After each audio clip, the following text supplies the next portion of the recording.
Hello students, I hope all of you are doing well. My name is Abhishek Gupta and you are watching Lux Tutorial.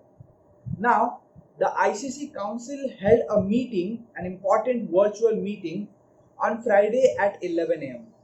So I am sharing exclusive details from that meeting which was attended by Gary Arathon, who is the Chief Executive and Secretary of the Council. So listen to it. There are altogether 6 points that I am going to discuss. So let's begin with point number one. In point number one, schools were clearly told not to interfere or force a decision on a particular child. Of course, it was already given in writing on their school website by the council, but many schools are not really saying you need to choose option 1 or you need to choose option 2.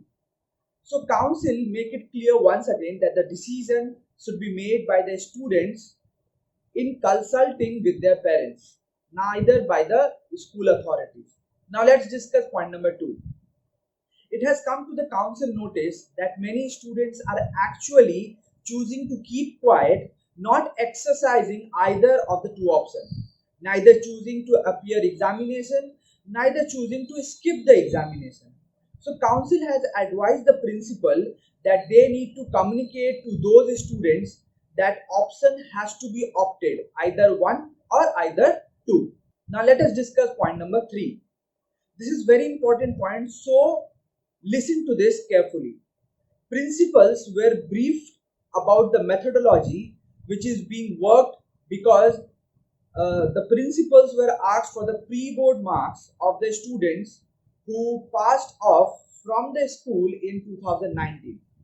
So the students of 2018 and 19 batch of both class 10 and class 12, and the deadline to send or upload them on the council website portal was 10 am on Friday. This was to verify how logical it would be to rely on pre-board marks. So the council is working out whether there is some kind of uniform increase in the marks, whether mathematically it is possible to arrive at a formula to conclude that majority of the students find the board mark exam increasing by certain percentage, and whether that formula will be fair to everyone. This is being analyzed by various data analysts within the council, and when that formula will be arrived at, it will then be tallied by what I call a dipstick sample, which essentially mean that you randomly pull up some student marks, both his or her pre-board marks and final marks. This I'm talking about 2019 batch. Check how much they got in pre-board marks and check their board marks also. In between, you apply this formula to check whether the formula is tallying more or less with the final board marks that this student has secured. So whether the formula is working well, subject to minor percentage error. Now let me explain this with an example. Suppose a student marks has been observed in pre-board as 70 out of 80, and it has been observed that the marks has gone up to 75 out of 80 in the board examination. So the percentage increase observed by the council is 5%. Now, according to the formula that the council is formulating, they calculated and they found that the percentage formula, means with the formula increase, the percentage that they have got according to the formula is 74 or roughly to 75. So that is tallying. But this formula will not work if they have calculated that one to be 74 or 75 according to the formula, and actually the student got 78 or 79 in the board examination. So this will not work in that case. So that is why the council need to cross check, or that is why the council need to verify this formula. Now let us discuss point number 4.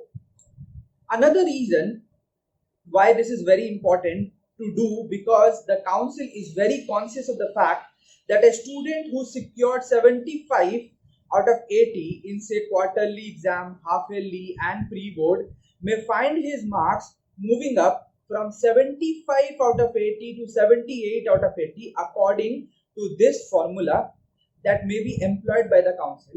But another student who may be who may got 60 out of 80 find his marks moving to 70 out of 80. So what happens, that second student has gained more percentage as compared to the first one. So that's why council want to make the formula as fruitful as possible. Now in point number 5, this is said at the meeting that if you got 50 out of 80 in the pre-boards in the subject which is pending, so you can rest assured that 50 on 80 will certainly increase by a certain number of marks. It's not likely to be less than 50. The council is conscious the fact that by the time the board exams come, 9 out of 10 students generally do much better than what they did in pre-boards examination, which is for a variety of reasons. Momentum is there, they work hard, the focus is better, the question paper generally speaking in the board examination is simpler as compared to the pre-board examination. The marking also is generally seen a little bit more strict in the school by the teachers. So you can definitely expect a hike, but how much that hike will be depend also what was the general increase that happened with the student, especially with the 2019 batch. Now let us discuss point number 6.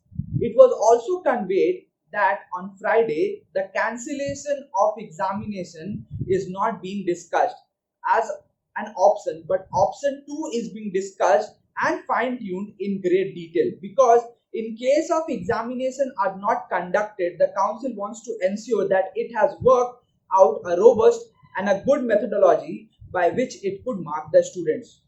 So these are the 6 points that was discussed on Friday in the meeting.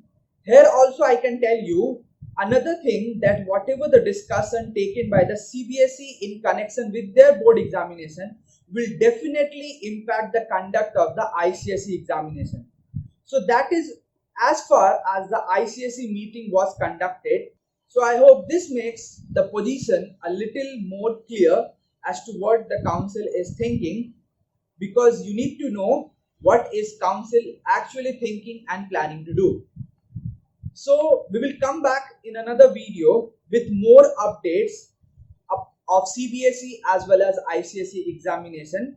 So be connected with us. Thank you very much for watching. Till then, goodbye.